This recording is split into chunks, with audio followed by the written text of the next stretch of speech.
They said the old man had nothing left worth taking, not even the breath in his lungs. And yet that morning, the whole town gathered like there was something to witness, something final, something quiet and unforgiving under the pale Wyoming sun. And Elias Boone stood there barely able to keep his feet, a thin frame wrapped in a weathered blanket that had seen more winters than most men in that town had years, his boots worn, his hands shaking not from fear, but from a body that had simply run out of strength, the kind of strength you don't get back once it's gone, the kind that leaves a man standing only because he forgot how to sit down and give up. They told him the land wasn't his anymore, that papers had been signed, debts counted, numbers that didn't care how long he'd bled into that soil or how many cold nights he'd endured just to keep a fence standing straight. And he listened without arguing, without even lifting his eyes, because men like Elias didn't waste words on things already decided. The wind moved slow that morning, carrying dust across the dry ground in long, dragging breaths, the kind that made everything feel older than it was, like the land itself was tired of watching men fight over it. And then someone noticed it first, not the sound, not yet, but the way the horizon shifted, just a little, like heat rising off distant stone, except it wasn't heat, it was movement, and then came the sound, faint at first, like a memory you weren't sure belonged to you. Hoofbeats, steady, measured, not rushing, not hiding, just coming. And that's when the crowd fell quiet, not because they understood what they were seeing, but because something in them did, something older than words, something that knew when to stop speaking and start watching. The riders came over the ridge one by one, then 10, then more than anyone could count without losing track, silhouettes against the light, moving in a line that stretched wider than the town itself. And suddenly, the air felt different, heavier, like a storm that didn't bring rain, just silence. No one reached for anything. No one stepped forward. They just stood there, watching as the riders closed the distance, the sound of hooves filling the empty space between heartbeats. And at the front of them all was a man who didn't ride faster, didn't raise his voice, didn't need to. He sat tall in the saddle, eyes forward, steady, like he already knew exactly where he was going. And when he reached the edge of the town, he slowed, then stopped. And for a moment, nothing moved, not the wind, not the people, not even Elias Boone, who finally lifted his eyes just enough to see the man dismount, boots hitting the dirt with a weight that carried something more than presence, something that felt like memory walking back into a place it had never left. The man stepped forward, and the closer he came, the quieter everything became, until the only sound left was the soft drag of that old blanket slipping from Elias's shoulders and falling to the ground between them. And the man stopped, looking at it, not at the crowd, not at the land, just that single piece of worn fabric resting in the dust. And something changed in his face, not anger, not surprise, something deeper, something that didn't need to be named. And for the first time that morning, the story everyone thought they were watching began to shift into something none of them were ready to understand. No one spoke when the man bent down and picked up the blanket, not because they were told to be silent, but because something about the way he held it made silence feel like the only right thing left to do. His fingers moved slowly across the worn fabric, tracing every tear and stitch as if reading a story, written in thread instead of ink. And Elias Boone watched him with eyes that had seen too many seasons to pretend they understood what was happening. The townspeople shifted uneasily, boots scraping dry dirt, glances passing between them like whispers they did not dare say out loud, because the presence of those riders behind the man was not loud or threatening. It was steady, patient, like a wall that did not need to move to be felt. And then the man lifted his gaze, not to the crowd, not to the men who had claimed ownership of land and paper, but to Elias. And in that look, there was something that did not belong to this moment alone, something carried across years that no one else there had lived. Elias squinted slightly as if trying to place a memory that refused to come clearly, his breath shallow, the weight of his own body pressing down on him more than the eyes of anyone around. And the man took one step closer, just one, enough to close the distance that mattered. And for a moment it looked like he might speak, but he did not. Not yet.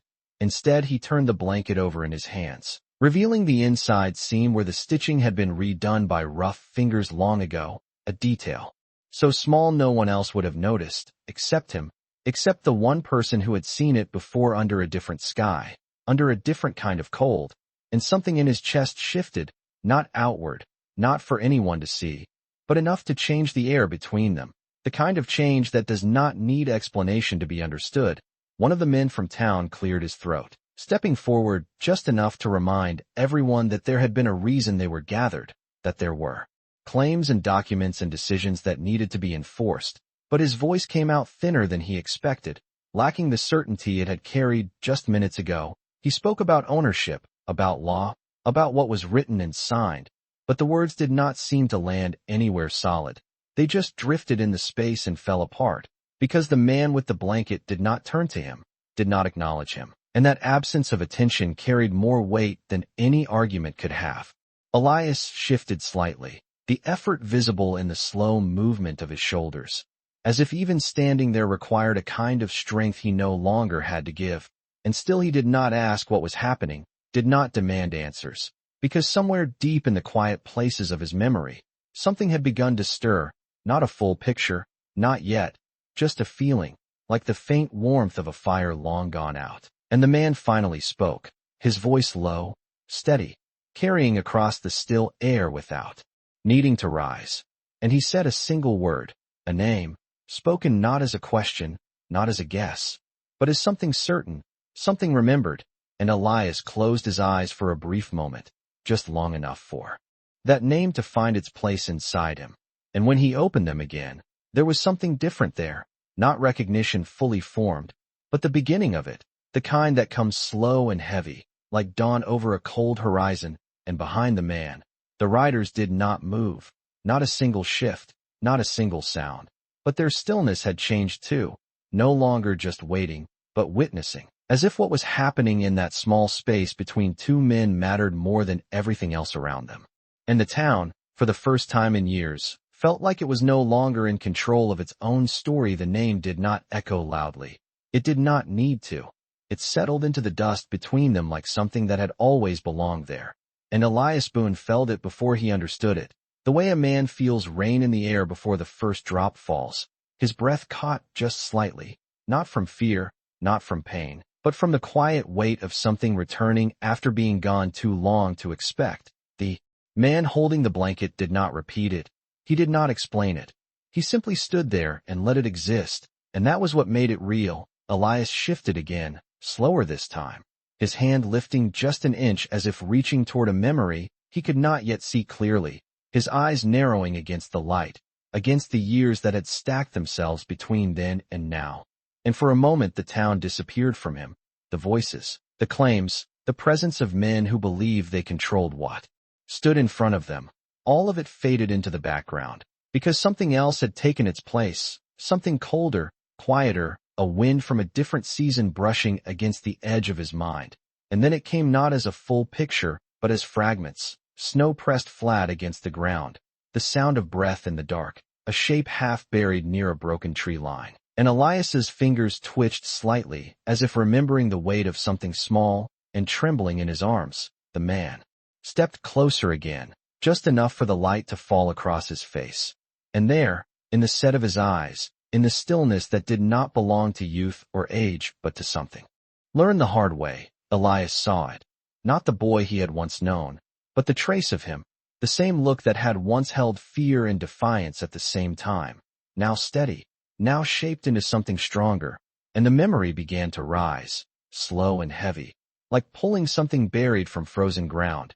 It had been winter, harsher than most, the kind that did not forgive mistakes, the kind that turned distance into danger and silence into something that pressed against your chest. Elias had been younger then, not strong, not even particularly capable by the standards of other men, but stubborn in a way that kept him moving when stopping would have been easier. He remembered the sky that night, low and gray, the wind cutting sideways across open land, and the sound, faint at first, like something not meant to be heard. And he had followed it not because it made sense, but because he could not ignore it. And when he found the boy, there had been no questions, no weighing of risk or consequence, just the simple fact of another life struggling against the cold. And Elias had knelt, hands already moving before his thoughts could catch up, wrapping the blanket around the small frame, pulling it tight, holding it in place with fingers that had gone numb long before, and the boy had looked at him then with eyes that did not understand why, only that it was happening, and Elias had said nothing, because there was nothing to say that would matter more than the act itself. The memory sharpened, the feeling of cold pressing in, the knowledge that giving that blanket away meant something he had not allowed himself to think about at the time. And back in the present, Elias let out a slow breath that trembled just slightly as the pieces fell into place, not all at once, but enough to understand that the man standing in front of him was not a stranger, not really, and the blanket, now held in those steady hands, was no longer just a piece of worn fabric. It was the line that connected two moments separated by years. And for the first time since the riders had appeared, Elias Boone straightened just a fraction, not because his body had regained strength, but because something else had taken its place, something quieter, something that did not come from muscle or breath, but from knowing that the past had not been lost. It had simply been waiting to return. The memory did not come gently. It settled into Elias Boone like cold water, steady and unavoidable, and with it came the part he had never told anyone. Not because it was a secret worth keeping, but because it had never felt important enough to say out loud. Not in a world where men measured worth by land and numbers and the weight of cattle behind a fence. He had walked away from that night with less than he started, less warmth, less strength, and in the weeks that followed, less of everything that had once made his life look like it was going somewhere. The cattle had not lasted through the next season. The fences had leaned where no one came to help lift them back, and the town had watched. Not cruelly, not kindly, just the way people watch something they do not understand and choose not to question, and Elias had never explained. Because there had been nothing to explain that would make sense to them. Giving something away without expecting anything back did not fit into the way they saw the world. And over time he had become part of the land in the way forgotten things do. Still there, still standing, but no longer noticed unless someone had a reason to look, and now, standing in front of him, that reason had returned. Not as a memory, not as a story, but as a man. The one holding the blanket lifted it slightly, not high, not for display, just enough for Elias to see it clearly. And in that small motion there was no show, no need to prove anything to anyone else. It was simply a gesture meant for one pair of eyes, and Elias understood it. Not the meaning behind it yet, but the intention, the way a man understands a door being opened without needing to know what waits on the other side. The air shifted again as the man took another step forward, close enough now that the space between them felt less like distance and more like something shared. And he spoke again, not louder, not for the crowd, but for Elias alone, his voice carrying the same steady weight it had before. And there was no accusation in it, no question, only recognition, the kind that does not ask permission to exist. And Elias felt something inside him loosen, not relief. Not quite, but the release of a long-held breath he had forgotten he was holding. Behind them the men from town shifted again, more restless now, their certainty thinning with every moment that passed without the outcome they had expected. One of them tried again to speak, to bring the moment back under control, to remind everyone of the reason they had gathered. But the words came slower this time, less certain, because even he could feel it, that whatever was happening here was no longer his to direct. The man with the blanket did not turn, did not answer. He simply let the silence stretch, and in that silence the weight of everything Elias had lost and everything he had given away seemed to settle into place, not as regret, not as something to measure, but as something complete, something that did not need to be justified anymore. The man lowered the blanket slightly, his eyes never leaving Elias, and there was a shift in his expression, subtle but unmistakable. The kind that comes when a man reaches the end of something he has carried for a long time. And for a brief moment the chief was no longer a leader standing before a town. He was something else entirely, something older, something tied to a night of cold and quiet choices. And then he moved, not quickly, not dramatically, just one step closer, and he placed the blanket back over Elias Boone's shoulders with a care that carried more weight than any words spoken that morning.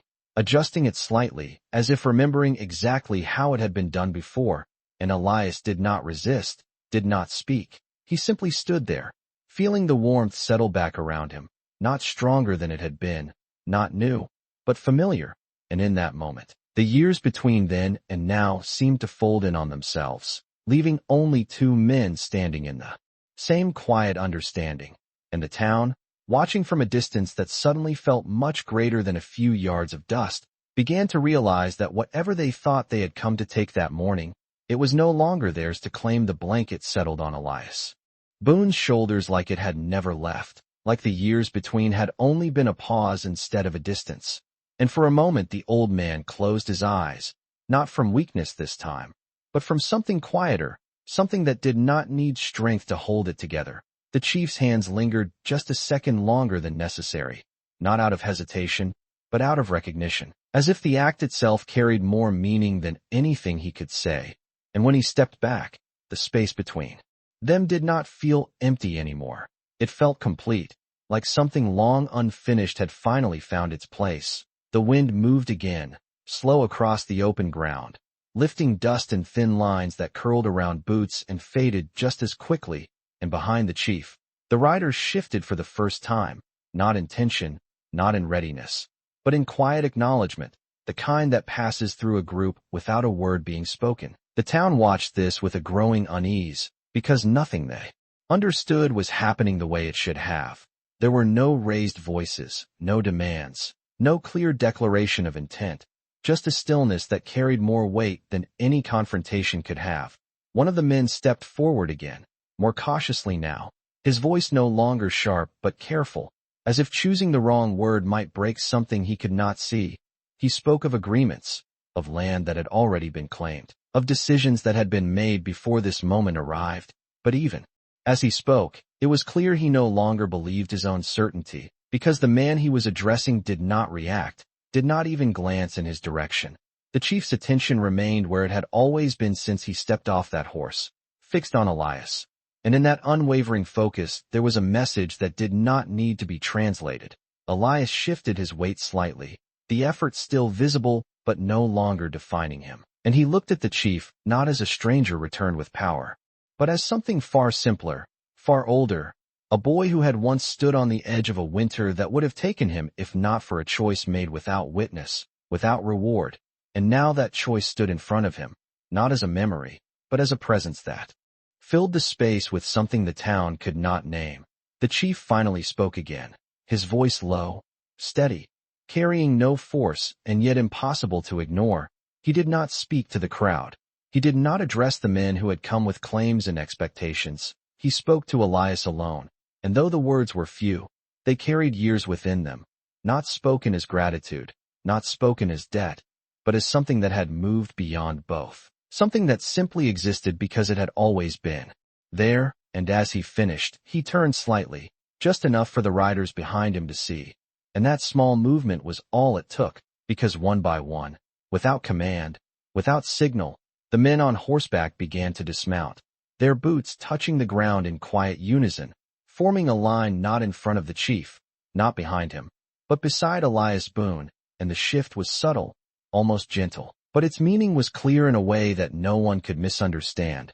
The old man who had stood alone moments ago no longer stood alone at all, and the town felt it, not as a threat, not as something loud or forceful, but as a boundary that had appeared without warning, one that could not be crossed simply because someone believed it should be.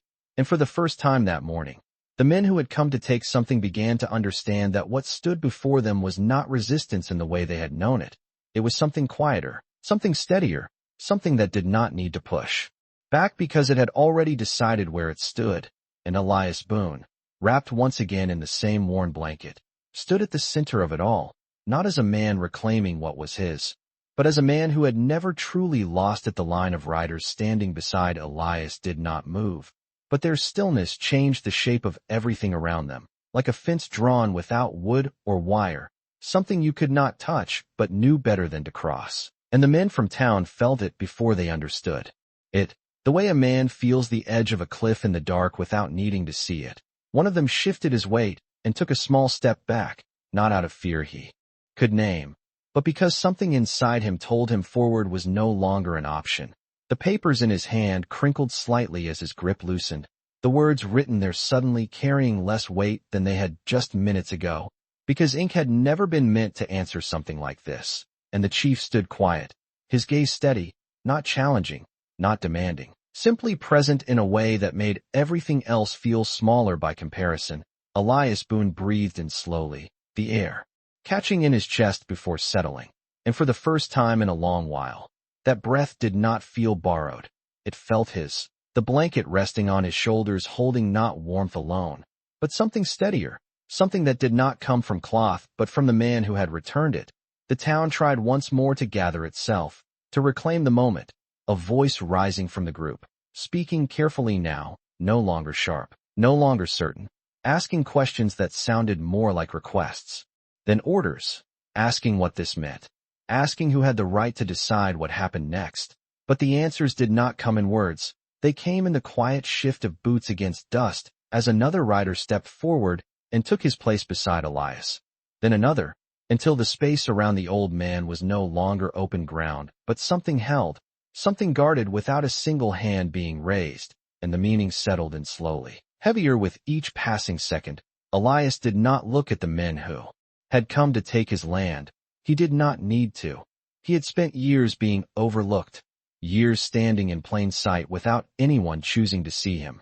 And now, without him asking, without him calling out, he was no longer invisible. The chief finally turned his head slightly, not fully, just enough to acknowledge the presence of the town, and when he spoke, his voice carried no force, no edge, only certainty. He spoke of a winter long past, of a night no one else there had witnessed, of a choice made when no one was watching, and though he did not explain it in detail, he did not need to, because the way he spoke made it clear that what had been given then had not been forgotten, had not been lost to time the way most things were. It had been carried, protected, and now returned in a form no one there had expected.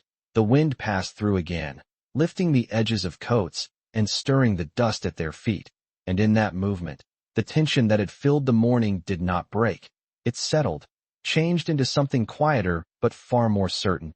The men from town lowered their voices, then their eyes, stepping back one by one without being told, because the decision they thought they had come to enforce had already been answered in a way they could not argue against, not with words, not with numbers, not with anything they had brought with them. Elias Boone stood at the center of it all, not taller, not stronger, but somehow more present than he had been in years, and as the space around him cleared of those who no longer belonged in that moment, he looked once more at the chief, not as a man of power, not as a stranger returned, but as something simpler, something truer, a life that had continued because of a choice made without expectation, and now stood there as proof that some things, once given freely, do not fade. They wait, and when they return, they do not come back as they were. They come back as something that changes everything without needing to say a single word. The town did not empty all at once. It never does. It thins out slowly, like fog lifting from low ground. And the men who had come with papers and certainty began to drift backward in ones and twos, their boots quieter now, their voices gone, each step away less about retreat and more about understanding that they had stepped into something that was never theirs to command, and no one told them to leave. No one raised a hand or gave an order, but the space itself had changed in a way that made staying feel like an intrusion, and so they moved, some glancing back, some not, until the edge of the gathering widened and the center became clear again. And in that center stood Elias Boone, wrapped in the same worn blanket, the fabric resting against his shoulders like it had found its place again. And for a moment the old man swayed slightly, not from weakness alone, but from the quiet release of a weight he had carried so long he had forgotten it was there. The chief noticed it before anyone else did, the small shift, the subtle change in balance, and without hesitation he stepped closer again, not to lead, not to command, but simply to stand near, the way a man stands beside another when words would only get in the way. And Elias did not pull back, did not question it, he simply allowed it, because something in him had already accepted what the rest of the world was only beginning to see, that this was not about power, not about land or claim or right. It was about something far quieter and far more difficult to measure. And the riders, still standing in that quiet line, shifted once more, not in formation, not in display, but in something closer to respect, their presence no longer just a boundary, but a witness to what had unfolded. The wind carried through again, brushing against coats and lifting the edges of the blanket slightly, and Elias reached up, almost without thinking, to hold it in place, his fingers brushing against the same seam that had been repaired years ago. And for a brief moment he smiled, not wide, not for anyone to notice, but enough to change the lines of his face, enough to show that something inside him had settled into place. The chief saw it, and in return, his expression softened in a way that no one in that town had expected to see from a man who had arrived at the head of so many. And he spoke again, not loudly, not to declare anything, but to say something that belonged only to the space between them. And though the words were few, they carried a clarity that needed no explanation. He spoke of a path that had been walked long ago, of a night that had not ended the way it could have, and of a life that had continued because someone had chosen to see it when others would not. And Elias listened, not as a man being praised, not as a man being repaid, but as a man hearing something that had always been true, just never spoken aloud. And when the chief finished, he did not step back this time. He remained where he was, close enough that the distance between them no longer felt like two separate lives, but one story told from different sides, and the town, what remained of it at least, watched from farther away now, not pushed back by force, but held there by something they could not cross. And for the first time in a long while, there was no rush to decide what came next, no urgency to claim or to argue, just a stillness that allowed the moment to exist without interruption. And in that stillness, Elias Boone lifted his head just a little higher, not to face the town, not to challenge anyone, but simply to stand as he was, no longer overlooked, no longer alone, and the land beneath his feet, the same ground they had tried to take from him just hours before, felt unchanged and yet entirely different, as if it had always known this moment would come and had simply been waiting, patient and silent, for the right man to remember it. The silence did not break, it deepened, settling over the land like evening light that did not ask permission to stay. And in that quiet, something shifted that no one could measure but everyone could feel, the kind of shift that does not come from movement but from meaning. And the chief stood there beside Elias Boone, not as a figure above him, not as a man claiming anything, but as someone placing himself exactly where he belonged. And that choice carried more weight than anything the town had tried to enforce that morning. Elias looked out across the open land, past the thinning crowd, past the edges of fences that had stood longer than most memories, and for a moment his eyes were not tired, not distant, but clear, as if the years had stepped aside just long enough to let him see what had always been there. And the wind moved again, slower now, brushing against the blanket, lifting it just enough to remind him of its presence. And his hand rose once more, steady this time, pressing it gently against his chest, not to hold it in place, but to feel it, to confirm that it was real, that the line between then and now had not been broken. And beside him, the chief followed that small motion, not with curiosity, but with understanding, because he remembered that same fabric from a different night, a colder one, when it had meant the difference between ending and continuing. And now it rested again where it had once belonged, completing something neither of them had ever expected to see again. The riders behind them remained still, but their stillness had changed again, no longer forming a boundary, no longer holding space, but becoming something else entirely, something closer to guardianship, not of land, not of claim, but of the moment itself, as if they understood that what had taken place here was not something to be interrupted or hurried forward. And the town, what remained of it at a distance, no longer watched with tension, but with a quiet recognition that had replaced their earlier certainty. They had come expecting to witness an ending, a man losing the last thing he had, and instead they had seen something return that could not be taken, something that did not belong to them to begin with. And in that realization, their presence became smaller, their voices unnecessary, until even the need to remain faded, and they began to turn away without speaking, not in defeat, but in acceptance of something they could not change. The chief took a slow breath, his gaze lifting briefly to the horizon, not searching, not waiting, just acknowledging the land in the way one does when they know it holds more stories than any one man can carry.